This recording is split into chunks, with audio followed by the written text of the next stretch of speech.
Mr. Deputy Chairman, while moving this resolution, I would like to request the House and the Government and the Prime Minister in particular not to take this resolution as one moved by this or that party, but as reflecting the feelings of our countrymen, at least of a very considerable section of our countrymen.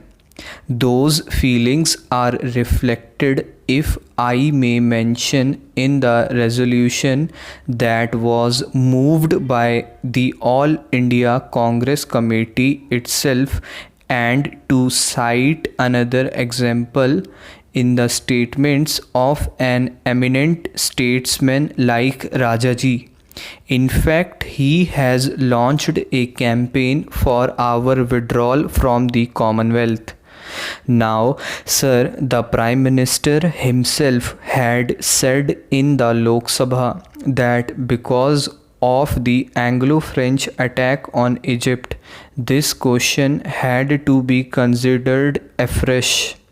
It is today not only a question of sentiment or moral attitude of our past attitude towards any association with Britishers, but it is something more than that.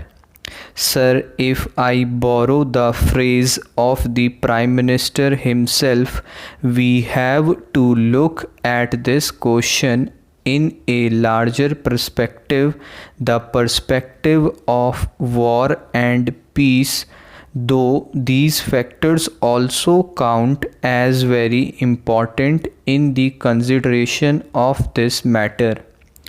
In the past, the whole stand of our national movement was for complete dissociation from the British Commonwealth.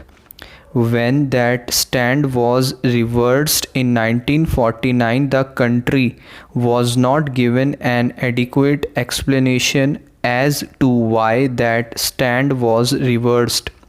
The Prime Minister certainly gave some explanations in the Constituent Assembly and in his public speeches, but the main point which he made was that many things had changed in the world and Britain had also changed. But there was nothing wrong if we associated with Britain as a sovereign country in the Commonwealth for purposes which may be to our common good. Now, sir, recent events and particularly the Anglo-French aggression on Egypt have clearly demonstrated that the British imperialism has not changed. I do not mean the British people, but I mean the British imperialism, which has not changed at all.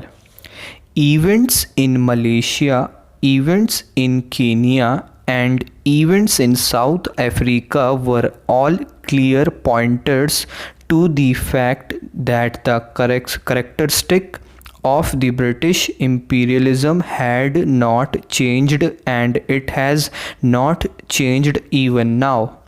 We were told that we had been associating as equal partners in the British Commonwealth. While launching this adventure of aggression, the British government did not think it necessary to consult the government of India, or at least to consider the feelings of the government of India, which represented the feelings of the people of India. They did not have even that much courtesy. So, where is the question of equality of status then? The bill, sir, which I have moved for the consideration of the House, mainly falls into four parts. As I have more than once pointed out in my speeches in connection with the First Amendment Act that was passed in 1952, the list that was prepared and appended to the original bill was done in a very haphazard way. In the First Amendment Act, an effort was made to correct some of the mistakes and to add a few more archaeological sites and monuments. In connection with that bill, sir, I had pointed out even then that there were quite a few monuments which were not included in that, even though they should have been immediately included therein. Hence, in this bill that I have put forth here, I have tried to include some additional monuments which should have been included therein even last time.